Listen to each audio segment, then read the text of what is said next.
rather than focusing on our beliefs, if we focus on knowing, so for example, right now, when you're sitting, wherever you are sitting right now, do you believe that you can stand up, or do you know that you can stand up?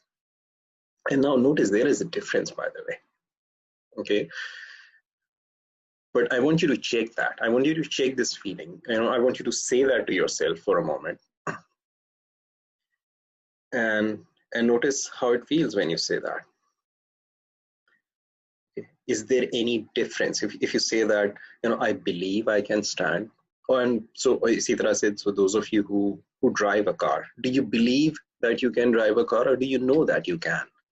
Or even if you cook, do you believe that you can cook or make a cup of tea, or do you know that you can make a cup of tea? And just notice, if you